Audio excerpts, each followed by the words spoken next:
Eh, yung sabitan ng karne, saan yun? Sa taas po ng palengke. Sinabit nyo raw siya doon. Your Honor, walang katotohanan po. Your Honor, sa taas po ng palengke ang sabitan ng karne. Manang LB, may sabitan ba ng karne sa tindahan?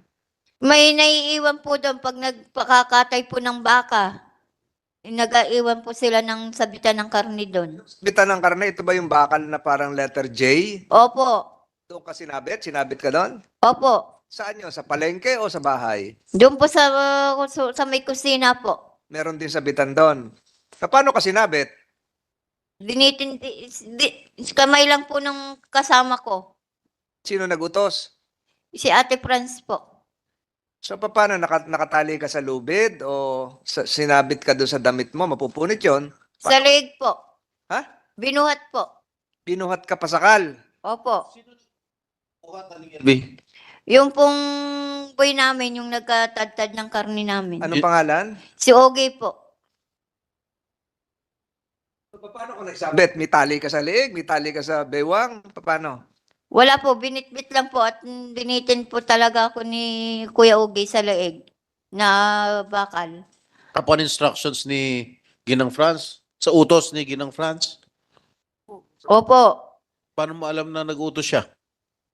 Sabi po niya, ikaw nang bahala dyan, ikaw nang bahala dyan. Yun lang ang inutos ni Ginang Franz. Ikaw na bahala dyan, ikaw na bahala dyan. Ang ginawa sa'yo ni Ogie, isinabit ka ron sa, ano, Sa karne, sa sabitan po ng karne.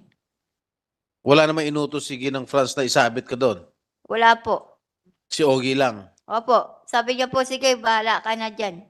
Nakita ni Ginang Franz ang pagsabit sa inyo dyan.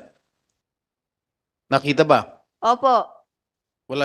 Ano sinabi niya? Yun nga po, sabi niya, sige, bahala ka na dyan. Wala siyang ginawa na Wala po. nilan? Hindi po. Tumatawa pa nga po siya pagpasok niya doon sa loob. Papunta niya sa kwarto. Ganong katagal po yon nangyari? Ilang minuto? Ganong katagal po yon? Parang 3 oras po. 3 oras kayo sinabit? 3 minuto lang po. Ulitin natin, 3 oras, 3 minuto. 3 minuto po. Nandun si si Ginang Franz. Nagpasok na po siya sa loob, sa kwarto. Pinagtatawaran ka pa. Opo, pagpasok niya po sa loob, pagpapasok niya sa kwarto, magbibihis na.